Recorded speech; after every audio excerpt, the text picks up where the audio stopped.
ፕሪቶሪያ በሚመለከት ፕሪቶሪያ ታሪካዊ ስምምነት ነው። ለብዙዎች ልምድ የሚሰጥ ስምምነት ነው። ያለቀ ጦርነት ያሸነፍነውን ጦርነት ነው አቁመን ሰላም ያመጣ ነው። ለሰላም ያለንን ከፍተኛ ጉጉት በኢትዮጵያ ታሪክ ውስጥ ማንም ሰው ቢያገላብጥ መንግስት እየተዋጋ እያሸነፈ መቀሌ ለመቆጣጠር አንድ ቀን ሁለት ቀን ሲቀረው ለሰላም ድርድር አይቀመጥም። የለም የኢትዮጵያ ታሪክ ውስጥ ለምን ሆነ? ሰላም ስለሚያስፈልግ። በዛ ሂደት ውስጥ በቀሩት ቀናት ውስጥ 5ም 10ም 20ም ሰው የሚሞት ከሆነ ወገን ነው የሚሞተውና ያ መቅረሱ ጠቃሚ ስለሆነ ነው ድርድሩ ያስፈልገው። ድርድሩም በጣም ከፍተኛ ጠቀሜታዎች አምጥቷል። ባለፉት 2 ዓመታት ምንም አይነት ውጊያ አልነበረም። ትልቅ ነገር ነው። የትግራይ ህዝብ በውጊያው ጊዜ ሰርቪስ አያገኝም። መብራት አልነበረውም። ባንክ ሰርቪስ አያገኝም። ትራንስፖርት ሰርቪስ አያገኝም። በርካታ ችግሮች ነበሩት። መንግስት እንደ መንግስት ፈርሷል። ያን መልሶ የሚያቋቁምና ቤዚክ ሰርቪሶች ፕሮቫይድ የሚያደርግ ኢንትሪም አስተዳደር መፈጠሩ በጣም ጠቃሚና ውጤታማ ተደርጎ ይወሰዳል። ያም ሆኖ በስምምነቱ መሰረት የሚጠበቁ በበቂ ያልተፈጸሙ ጉዳዮች አሉ። አንዱ ዲዲአር ነው። የተወሰኑ ሙከራዎች ቢኖሩም ዲዲአር በተሟላ መንገድ አልተፈጸመም። ዲዲአር አለመፈጸሙ ፕራይመሪሊ የሚጎዳው የትግራይ ህዝብን ነው። ማስተማር፣ መቆፈር፣ አገር ማልማት የሚችሉ ወጣቶች በወታደር ስም ተቀምጠው ለትግራይ ክልል የሚሄደውን በጀት እንዳለ ለቀለብ የሚያውሉት ከሆነ ትግራይ ውስጥ ልማት አይመጣም ማለት ነው። በቢሊዮን የሚቆጠር ገንዘብ ነው ለነዚህ ሰዎች የሚውለው በየዓመቱ በየወሩ። ያ ገንዘብ ለልማት ቢውል በርካታ ጠቀሜታ ሊያመጣ ይችላልና ዲዲአሩ ለአጠቃላይ ሰላም ብቻ ሳይሆን ለትግራይ ህዝብ ተጠቃሚ ስለሚያደርግ በተሟላ መንገድ መፈጸም ይኖርበታል። የተፈናቀሉ በሚመለከት በራያ እና በጸለምት ጥሩ ስራ ተሰርቷል። በወልቃይት አካባቢ የተጀመሩ ጉዳዮች በተፈለገው ደረጃ አልሄዱም። አሁን በእኛ በኩል ማስተላለፍ የምንፈልገው መልእክት የፌዴራል መንግስት ከነገ ጀምሮም ቢሆን የተፈናቀሉ ሰዎች ለመመለስ ዝግጁ ነው። በዚያ ሳይድ በቂ ትብብር ከተደረገልን ፍላጎታችን ዜጎች ወደ ቄ መንደራቸው ሄደው የተለመደው ህይወታቸውን እንዲመሩ ነው። ያ እንዳይሆን እያደረገ ያለው ሂዩማኒቲ እና ፖለቲክስ በጣም ተቀላቅሎ ነው። በተፈናቀሉ ሰዎች ላይ የሚሰራ ፖለቲካ ጉዳት አለው። እነዚህን ከፖለቲካ ነጥለን እንደ ሰው ዜጎች ናቸው የሚጎዱ ብለን በትብብር መንፈስ ወደ ነበሩበት ቢመለሱ ኢትዮጵያ በጣም ሰፊ ቦታ ስላላት አሳሳቢ አይደለም። ከዚያ በኋላ የሚከተሉ ጉዳዮች ደግሞ በድርድር በውይይት እንዲፈጸሙ ማድረግ ይቻላል። ባለፉት 2 ዓመታት በፕሬዝዳንት ጌታቸው ረዳ በምክትል ፕሬዝዳንት ታደሰ ወረደና ጻድቃን ገብረትንሳኤ የሚመራው አድሚኒስትሬሽን 2 ዓመት ተጨማሪ ጦርነት እንዳይፈጠር 2 ዓመት ያሉ ጥያቄዎች በንግግር እንዲመለሱ ከፍተኛ ጥረት አድርገዋል። ምንም እንኳን ቀድሞ በነበረው ውጊያ ብንወቅሳቸውም ላለፉት 2 ዓመታት በሰጡት አመራር ግን ማድነቅ ማመስገን እንፈልጋለን። ተጨማሪ ውጊያ እንዳይነሳ ሙከራ አድርገዋል። ጥሩ ነገር ነው እሱ። ያ የሰጠናቸው የ2 ዓመት ጊዜ አልቋል። አሁን ስላለቀ የህግ ማሻሻያ የሚፈልግ ጉዳይ አለ። ተጨማሪ ጊዜ ስለሚጠይቅ ህግ መሻሻል አለበት። ህግ ሲሻሻል ደግሞ እስካሁን የነበረው አፈጻጸም መገምገም አለበት። ተገምግሞ መጠነኛ ለውጥ ተደርጎ የፕሪቶሪያን ስምምነት በሚያከብር መንገድ ኢንትሪም አድሚኒስትሬሽኑ እስከሚቀጥለው ምርጫ ድረስ ስራውን እየሰራ ህዝቡን ለምርጫ ማዘጋጀትና ህዝቡን የስልጣን ባለቤት የማድረጉን ፕሮሰስ ማረጋገጥ ይጠበቅበታል። ይህን ለማድረግ ፕሬዝዳንት ጌታቸው እና ምክትል ፕሬዝዳንት ታደሰ ወረደ እንዲሁም ጻድቃን ገብረትንሳኤ ጋር ልዩ ልዩ ውይይቶች ስናደርግ ቆይተን የተለያዩ ፕሮፖዛሎች ቀርበዋል። ከነሱ በተጨማሪ ከፓርቲዎች ጋር ከቲፒኤልኤፍም ከሌሎች ፓርቲዎች ጋር ንግግሮች እያደረግን ነው። በዚህ ንግግር መሰረት ህግ አሻሽለን ለሚቀጥለው 1 ዓመት መጠነኛ ማሻሻያ አድርገን ኢንትሪም አድሚኒስትሬሽን ይቀጥላል የሚል እምነት ነው በእኛ በኩል ያለው። ሲቀጥል በግለሰቦች ደረጃ ለውጥ ሊካሄድ ይችላል። ግለሰቦች ሊቀያየሩ ይችላሉ። የነበረው ስራ ተገምግሞ በጠንካራ ጎናቸው ተሞግሰው በደካማ ጎናቸው ተወቅሰው የሚቀያየሩ ግለሰቦች ሊኖሩ ይችላሉ። የትግራይ ህዝብ ጦርነት እንደማይፈልግ እኔም ሳወያያቸው በልዩ ልዩ መንገድ ገልጸዋል። ጦርነት ለትግራይ ከእንግዲህ አያስፈልግም። ማንኛውም ጉዳይ ካለ በንግግር በውይይት መፍታት ይቻላል። ትግራይ መላ ኢትዮጵያ ጦርነት አይፈልግም አይፈጠርም ብዬም ተስፋ አደርጋለሁ። አልፎ አልፎ በግለሰቦች ደረጃ መከላከያ በአማራና በኦሮሚያ ተበትኗል፣ ተወጥሯል እና ጊዜው አሁን ነው ብለው የሚያስቡ ግለሰቦች እንዳሉ እንሰማለን። ምክሬ አይመስለኝም፣ አያዋጣም፣ ተውት ነው። እንደዛ አይመስለኝም፣ አያዋጣም፣ ድሮም አላዋጣም፣ አሁንም አያዋጣም። የሚያዋጣው መነጋገር ብቻ ነው። በንግግር ውስጥ ይመለሳል። በእኛ በኩል ነገር ማጋጋል ብንፈልግ ፍላጎታችን እንደታወቀ ጦርነት ጨማቂዎች ብንሆን ኖሮ በቂ ምክንያቶች ነበሩ፣ ግን አንፈልግም። ከሰላማ ከእያንዳንዷ ቀን ስለምናተርፍ አብዝተን የምንሰራው ለሰላም ነው እና በትግራይ ያለው ሁኔታ በንግግርና በውይይት በቅርቡ ከገመገምን በኋላ የሚቋቋመው መንግስት እስከሚቀጥለው ምርጫ የተሻለ ስራ እንደሚሰራ በተለይም ዲዲአሩን የተፈናቀሉ በመመለስና የህዝቡ የልማት ጥያቄ በመመለስ የበኩሉ ሚና እንደሚጫወት ተስፋ ይደረጋል። ከሁሉም ኃይሎች ጋር እየተነጋገርን ነው። ስናጠቃልል በሚቀጥሉት ጊዜያት ለህዝብ የሚገለጽ ይሆናል። ፍትህን በሚመለከት ፍትህ አሁናዊና ውርስ ችግር አለበት። በውርስም የምታውቁት በሽታ አለበት፣ አሁናዊም ችግር አለበት። የህግ ማሻሻያ ለማድረግ በጣም ሰፊ ስራዎች ተሰርተዋል። ለውጦች በትንሹም ቢሆን እየታዩ ነው። በተለይ ቴክኖሎጂ ለመጠቀም አይሲቲ ለመገንባት እና የዋይድ ኤሪያ ኔትወርክ ለመስራት የፍርድ ቤት አመራሮች ከፍተኛ ጥረት እያደረጉ ነው። በቅርቡም እንደሚጠናቀቅ ይጠበቃል። ያ የፍትህ ስርዓቱን በተለይ ከችሎት ጋር ተያይዞ ያለውን ከዳታ ጋር ተያይዞ ያለውን ችግር ይቀርፋል ተብሎ ይጠበቃል። በእኛ በኩል ባህላዊ ፍርድ ቤቶች ለማስፋት ሞክረናል፣ ችግሩን ለመፍታት። ሪፎርሙን ግን በበቂና ውጤታማ በሆነ መንገድ ለመምራት ከኔ ይልቅ እናንተን መጠየቅ የሚሻል ይመስለኛል። ፍርድ ቤት የምትመሩት እናንተ ስለሆናችሁ በቅርበት ጉዳዩ እንዲሻሻል ብታደርጉ። በእኛ በኩል የፍትህ ሚኒስቴር፣ ፖሊስ፣ አቃቤ ሕግ ያለውን ነገር ለማየት እየሞከርን ነው። እኛ እንቀጥላለን። ፍርድ ቤት በሚመለከት ግን የእናንተ ድጋፍ የሚያስፈልግ ይመስለኛል። ትምህርትን በሚመለከት የተነሳው ጥያቄ ትክክለኛ ጥያቄ ነው። የተከበረው ምክር ቤት እንዲገነዘብ የምንፈልገው ነገር በየከባቢው የምንዋጋቸው ሰዎች የድንቁርና ጌቶች ናቸው። እንዋጋው ከድንቁርና ጌቶች ጋር ነው። እነዚህ ሰዎች አትማሩ፣ አትታከሙ፣ አትረሱ የሚሉ ናቸው።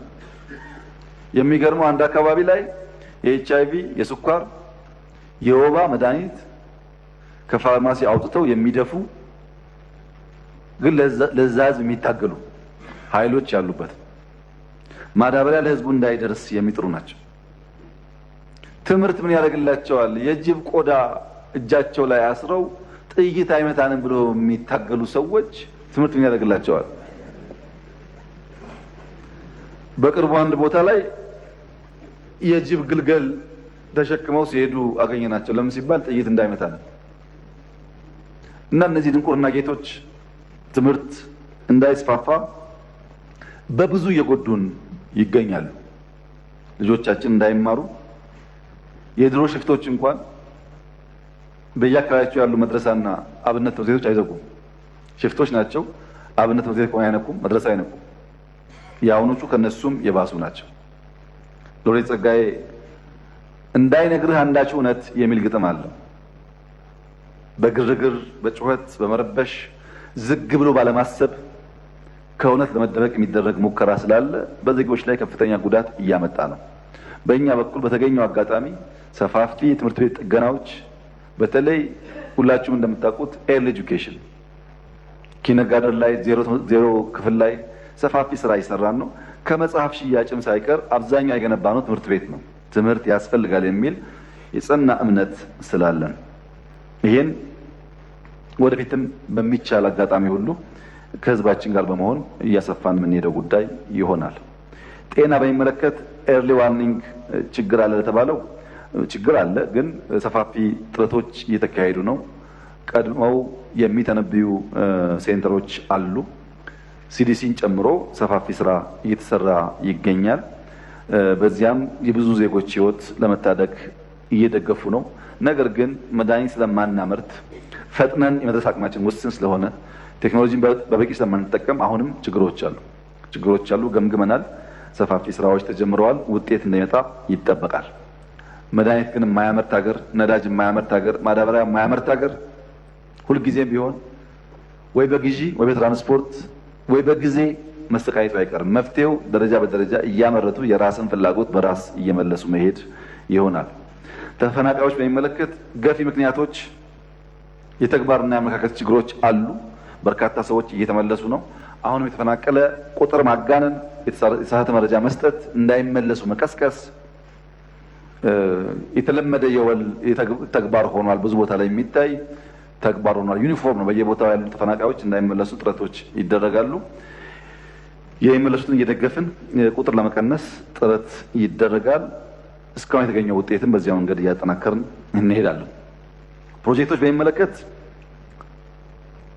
የተነሱ ጥያቄዎች በየወረዳው ከመንገድ ከግድብ ጋር ተያይዞ ጥያቄዎቹን እንመረምራቸዋለን። ችግር ይኖራል ብለን ስለምናስብ እንፈትሻቸዋለን። ነገር ግን የተከበረው ምክር ቤት እንዲገነዘብ የሚያስፈልገው የአዋጭነት ጥናት ሳይካሄድ የተዘራው የድንጋይ ማዕት ብዙ ነው። የወረስነው ዕዳና መሰረተ ድንጋይ ነው።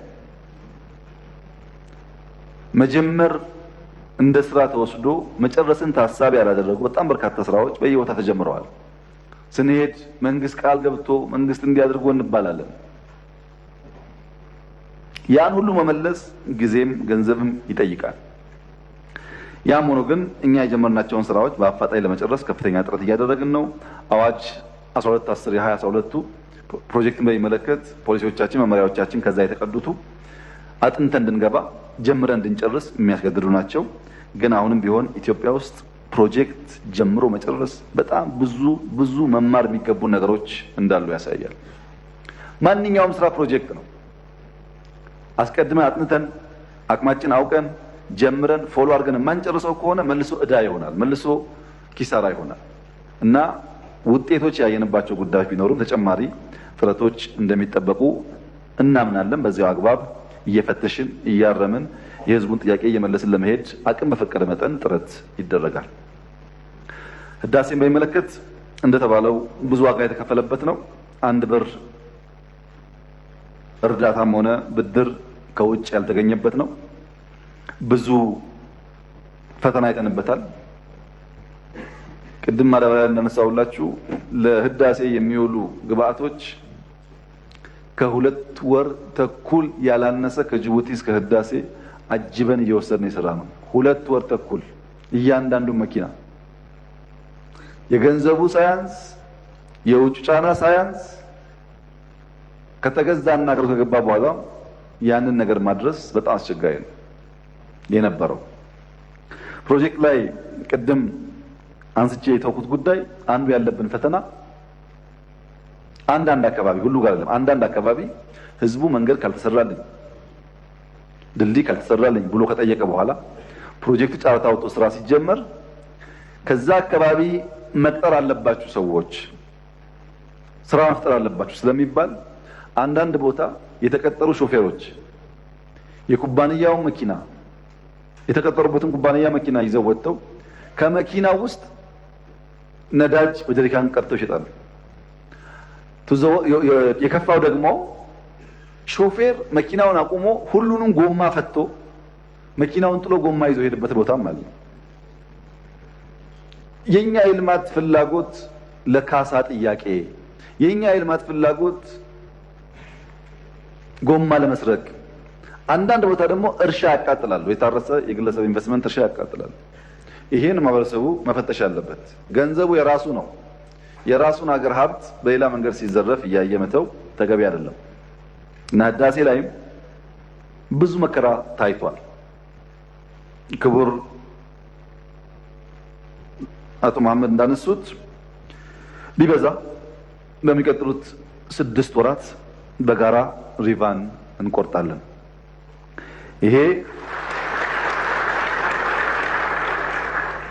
ይሄን ጊዜ የምንወስድበት ምክንያት ዝግጅት ስለሚፈልግና አካባቢው ሞቃታማ ስለሆነ የክረምቱን ዝናብ ስለምንፈልገው ብቻ ይሆናል እና ህዳሴ በሚቀጥለው ዓመት መጀመሪያ አካባቢ ታሪክ ይሆናል ማለት ነው። ታሪክ ሆኖ የሚያልፍ ይሆናል። ከዚሁ ጋር ተያይዞ ከግብጽ ጋር ባለው ሁኔታ የቀድሞ የግብጽ ውጭ ጉዳይ ሚኒስትርና የደህንነት ሹም ከአንዴም ሁለቴ አናግሬያቸው ነበር። ህዳሴ በታችኛው ተፋሰስ ሀገራት በተለይም ግብጽ ላይ የተለየ ችግር የሚያመጣ አይደለም። የኛ ዓላማ ኢነርጂ ማምረት ነው። እናንተ መጉዳት እኛ አንፈልግም ስላቸው ስጋታቸው ድርቅ እንደሆነ አነሱልኝ። ድርቅ ቢያጋጥመን የሚል ስጋት አነሱ። ድርቅ እኮ ያጋጥማል የሚባለው ኢትዮጵያ ነው። ኢትዮጵያ ደርቆ ግብጽ ቢዘንብ ዋጋ የለውም፣ የአባይ ውሃ ከዚህ ስለሚሄድ። ግብጽ ድርቅ ኖሮ ኢትዮጵያ ደግሞ ዝናብ ካለ ውሃው ሁሌም አለ ማለት ነው። ድርቅ እንዳይኖር መከላከል ያለብን እዚህ ነው፣ ውሃው በበቂ እንዲሄድ። ለዚያ ደግሞ ግሪን ሌጋሲ ብለናል እኛ፣ ክላውድ ሲዲንግ ብለናል እኛ፣ የዝናብ መጠን እንዲጨምር። ጉዳት አይደርስባችሁም፣ በዚህ መንገድ መንግስታችሁን አሳምናችሁ በትብብር እንስራ የሚል ፕሮፖዛል በተደጋጋሚ ቀርቦላቸዋል። እኔ ማናገራቸዋለሁ። አልፎ አልፎ አንዳንድ ሰዎችም ለፕሬዝዳንት ሲሲ ካይሮ ላይ ቃል ገብተ ነበር ይላሉ። ያው እንደምታውቁት ቃል መግባት ብቻ ሳይሆን ቃል መፈጸም ባህላችን ለማድረግ ካለን ቁርጠኛ ፍላጎት ለፕሬዝዳንት ሲሲ ያልኳቸው ህዳሴ ሲሞላ 1 ሊትር ውሃ እንኳን ከአስዋን ዳም አይጎልም ነበር ያልኳቸው። አሁን ህዳሴ 100% ሞልቷል። አስዋን ዳምም 100% ሙሉ ነው። ቃሉ ተፈጽሟል። የተካደ ነገር የለም ማለት ነው። እነዚያ ሚኒስትሩና ኢንተሊጀንስ ቺፉ በወጉ ስራቸውን ሰርተው ቢሆን ኖሮ የተሻለ ትብብር መፍጠር ይቻል ነበር። አሁንም ከግብጽ ወንድሞቻችን ጋር በውይይት ይበልጥ አብረን መስራት መደጋገፍ እንዳለብን እናምናለን። የሚያጣላን የሚያጨቃጭቀን ገንዘባችንን እዛ እነዚህ የሚያስበትነን ጉዳይ አለ ብለን አናምንም። በትብብር አብረን ብንሰራ ሁለቱም ህዝቦች ሀገራት ተጠቃሚ ይሆናሉ። ግብጽና ኢትዮጵያ ለሺህ ዓመታት አብረው የኖሩ ናቸው። አሁንም እስከ መጨረሻው ዘመን አብረው ኖራቸው አይቀርም። ይሄን እውነት ተቀብለው በትብብር መንፈስ ቢሰሩ የኛ መሻትና ፍላጎት ነው። አሁን ለውይይት፣ አሁን ለንግግር፣ አሁንም ህዳሴን ያለበት ሁኔታ ለማየት በእኛ በኩል ክፍት እና ፍላጎት ያለን መሆኑን በዚህ አጋጣሚ እየገለጽኩ ህዳሴ የአፍሪካ ኩራት ነው። ህዳሴ ለመላው አፍሪካ መቻለን ያሳየንበት ነው። ህዳሴ ስህተትን ያረምንበት ነው። ህዳሴ በውስጣችን ያለው ውድቀት ጨክነን ወስነን ያረምንበት ነው። 74 ቢሊዮን ሜትር ኪዩብ ውሃ ያዝንበት ነው። ከፍተኛ ኢነርጂ የምናመርትበት ነው። አፍሪካውያን ብድር ቢከለከሉ፣ አፍሪካውያን ዲፕሎማቲክ ጫና ቢደረግባቸው የራሳቸውን ሀብት በገዛ ዜጎቻቸው ማልማትና መቀየር እንደሚችሉ በተግባር የሚያስተምር ስራ ነው። ብልጽግና ለዚህ ስራ ስኬት ከመላው የኢትዮጵያ ህዝብ ጋር ከፍተኛ ኩራት እና ክብር ይሰማዋል። ነገር ግን ኢትዮጵያ ውስጥ አንድ ለእናቱ ወግ ስለሆነ ዩኒቨርሲቲ አንድ፣ ላሊበላ አንድ፣ አክሱም አንድ፣ ምናምን አንድ ወግ ስለሆነ ያን ወግ ሰብረን መልቲፕላይ ማድረግ ደግሞ የዚህ ትውልድ ተግባር እንደሆነ እተማመናለሁ። ዲፕሎማሲን በሚመለከት የባህር በር ጉዳይ ዋናው ዓላማ ቀድሜ ከእናንተ ጋር እንደተወያየሁት የባህር በር ጥያቄን ማንሳት ማንሸራሸር ነውርነቱ አክትሟል። ከማንም ዓለም ጋር ስንነጋገር ትክክል ነው። በዓለም ላይ የእናንተን ያክል ቁጥር ኖሮት ትልቅ ሀገር ሆኖ የባህር አክሰስ የሌለው ሀገር የለም። ነገር ግን በንግግርና በውይይት በሰጥቶ መቀበል መርህ መሆን አለበት። ግጭት እንዳትገቡ ጥንቃቄ ያስፈልጋል ይላሉ እንጂ አያስፈልግም የሚል ሰው ኦልሞስት ጠፍቷል። የለም። ይሄ ለኢትዮጵያ ትልቅ ድል ነው። ስለ አባይም ስለ ቀይ ባህርም መነጋገር ይቻላል። ስለ አባይም ስለ ቀይ ባህርም በዊን-ዊን አፕሮች አብሮ መስራት ይቻላል። ስለ አባይም ስለ ቀይ ባህርም እንደ ጋራ ሀብትነት መጠቀም ይቻላል። ናሬሽን፣ እሳቤ፣ ንግግር ግልጽ ሆኗል።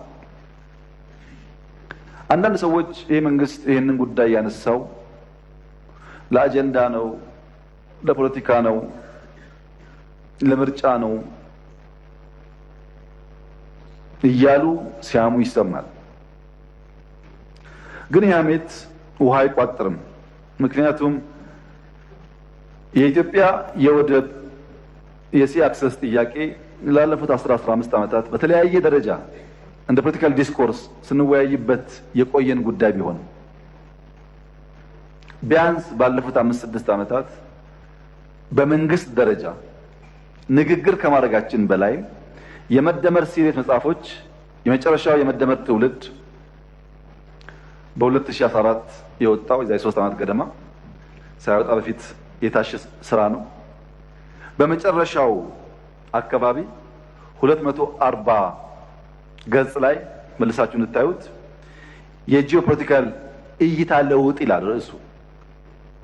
የጂኦፖለቲካችን እይታ መለወጥ አለበት የሚል ሐሳብ ያነሳል። ቀይ ባህርንና አባይን እያነሳ ቆይቶ ገጽ 245 ላይ በሁለት የውሃ አካላት ስር ይላል። መጽሐፍ እኮ ነው፣ 3 ዓመቱ ነው። ያ መጽሐፍ ለሁሉም ሰው አድረናል፣ ለጎረቤትም ለሁሉም ሰው ያውቁታል። የመንግስት እሳቤ ሁለቱን ውሃ በሚመለከት ምን እንደሚመስል ቁልጭ አድርጎ ያሳያል። የተከበረው ምክር ቤት ግን አንድ ክሪቲካል ነገር አስምሮ እንዲገነዘብ ፈልገው የዚህ የሁለቱ ውሃ ናሬሽን መደመር ከመጽሐፉ በፊትም ነበር። መደመር ላይ አልተቀመጠም። የመደመር መንገድ ላይ አልተቀመጠም። የመደመር ትውልድ ላይ ተቀመጠው። የትውልድ ጉዳይ ስለሆነ ኮንሸስ ነበር። ትውልዱ ይህንን ጉዳይ ሲሪየስሊ አይቶ ምላሽ መስጠት አለበት የሚል እምነት ነበር። በሚስጥር ግን ሳይሆን በግልጽ የተጻፈ ነው። ማንም ሰው ማየት ይችላል። የቀይ ባህር ፍላጎታችን ከሶማሌ፣ ከጅቡቲ፣ ከኤርትራ፣ ከኬንያ የሚያጣላ የሚያዋጋ መሆን የለበትም። የጋራ ሀብት ነው። 5000 ኪሎ ሜትር ሲሾር አለ እዚች ቀጠና ውስጥ ለሁላችን በቂ ነው። ተነጋግረን ተግባብተን ሁሉ ተጠቃሚ በሚያደርግ መንገድ መፈጸም ይቻላል። ሰሞኑን ከኤርትራ መንግስት ጋር ግጭት ይፈጠራል የሚል ስሞታዎች ይሰማሉ። ለተከበረው ምክር ቤት፣ ለኢትዮጵያ ሕዝብ፣ ለኤርትራም ሕዝብ እና መንግስት በዚህ ምክር ቤት ፊት ቆሜ ላረጋግጥም ወደው ኢትዮጵያ ለቀይ ባህር ስትል ኤርትራን የመውረር ፍላጎት የላትም። ያላት ፍላጎት እንነጋገር ነው።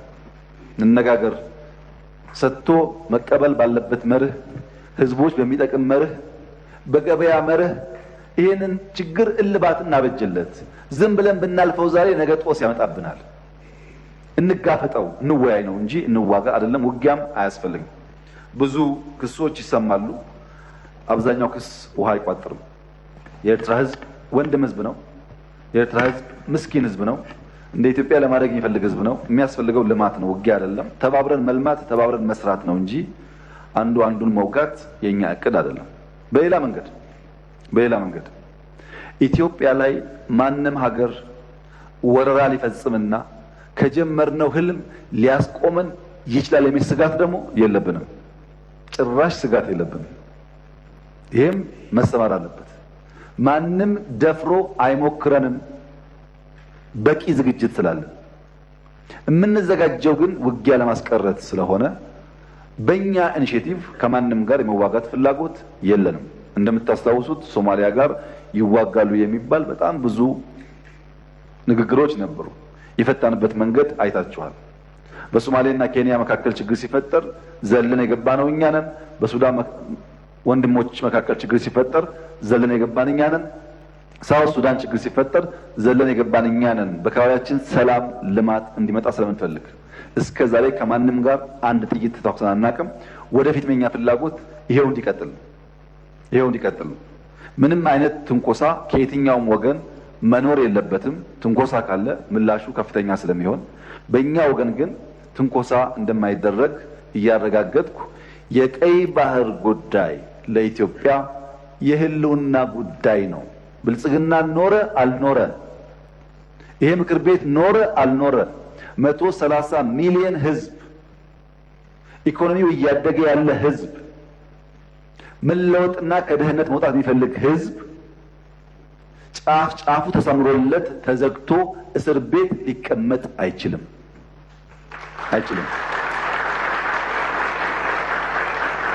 ይሄን ማንም ሰላም ወዳድ ነኝ የሚል የዓለም መንግስት፣ ግለሰብ፣ ቡድን ከወንድሞቻችን ጋር አነጋግሮን በህግ አግባብ በቢዝነስ ተርም የኢትዮጵያ ጥያቄ ምላሽ እንዲያገኝ ወንድሞቻችን ተጠቃሚ እንዲሆኑ የሚያስችል አሚካብል ሶሉሽን እንዲፈጠር ለመላው ዓለም ጥሪ እናቀርባለን። እኛ የምንፈልገው በሰላም ችግራችን እንዲፈታ ማድረግ ነው።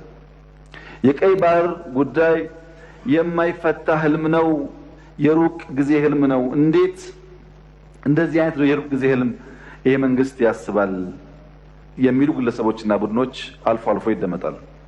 ይሄ ዓለም አንድ ግለሰብ ኩባንያ ማርስ ላይ ወጣለሁ የሚልበት ማርስ ወጥቼ ወርሳለሁ ቢልበት ዓለም ውስጥ እየኖር 30 እና 40 50 60 ኪሎ ሜትር ያለችን ቀይ ባህር ለመንካት አናልምም ማለት የሚቻል አይመስለኝም። እኛ ህልመኞች ነን። ህልማችን ግን ብልጽግና ነው።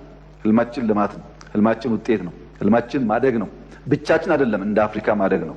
ለዚህ እድገት ከአፍሪካ ወንድሞቻችን ጋር በትብብር በንግግር በአባይም በስንዴም በማዳበሪያም በጋዝም በወርቅም በሌላውም ጉዳይ ተባብረን በጋራ እንድንለማ ጥሬን አቀርባለሁ። የጀመረው ብልጽግና ጉዞ ይቀጥላል። ሰላማችን ይበልጥ እያደገ ይሄዳል። ለኢትዮጵያ ሰላምና እድገት የሚጓጉ የትኛውም ግለሰብና ቡድኖች ለንግግር መንግስት ክፍት መሆኑን ተገንዝበው ሁልጊዜም በውይይት በንግግር ጉዳያቸውን ለመፍታት እንዲዘጋጁ ጥሬን አቀርባለሁ። ሚዛን ሳንስት ለአዳዲስ ልማት በጋራ እንድንቆም ጥሬን አቀርባለሁ። እጅግ አድርጌ አመሰግናለሁ።